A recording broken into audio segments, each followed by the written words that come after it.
အာဟာရရှိပြီးလောရတာအရန်လွယ်ကူတဲ့ကြက်ဥပေါင်းလေးလှုပ်ဆောင်ပါမယ်ဒါကတော့ကြက်ဥပေါင်းလို့တဲ့နေရာမှာပေါင်းဝင်ပစ္စည်းတွေဖြစ်တဲ့ကြက်ဥသုံးလုံးရဲ့ဘဲငံပြားရဲ့အကျက်ရဲ့ကြက်သွုံမိတ်လှီးထားတာရဲ့ကိုအစင်းသင်းပြုလုပ်ထားပါမယ်ပထမဦးဆုံးအနေနဲ့ကြက်ဥသုံးလုံးဖောက်ထည့်လိုက်ပါမယ်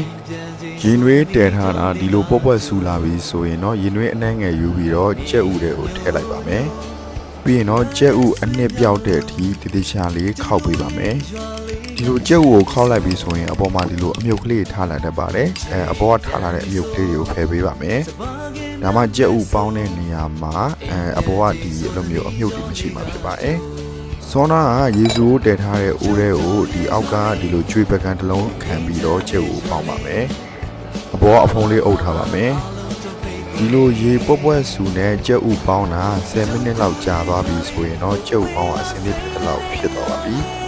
သွားကြထိုးရန်လေးနဲ့ထိုးကြည့်မယ်အနစ်ကလေးပြန်မပါလာတော့ဘူးဆိုရင်တော့ကြက်ဥပေါင်းအစင်းလေးဖြစ်ပါပြီ။ဂရက်ဆာကတော့ဒီကြက်ဥပေါင်းကိုဘန်းငံပြားရဲ့အကျယ်ရေပဲစီအနှဲငယ်ဒါနှမ်းလေးဖြူတာဖြစ်ပါတယ်။ပြီးရင်တော့ဒါငရုတ်ကောင်းမုံလေးဖြူမယ်။အပေါ်ကကြက်သွုံမိတ်ကလေးလှီးထားတာဖြူလိုက်ပြီးဆိုရင်တော့လုံးဝ perfect အရသာရှိတဲ့ကြက်ဥပေါင်းလေးရရှိလာဖြစ်ပါတယ်။ကွက်ဆိုင်ရဲ့ဘလော့လေးကိုကြည့်ရှုပြီးတော့ဒီလိုကြက်ဥပေါင်းလေးလိုက်လို့စားနိုင်မယ်လို့မျှော်လင့်ပါတယ်ခင်ဗျာအဆုံးထိကြည့်ရှုပေးလို့အများကြီးကျေးဇူးတင်ပါတယ်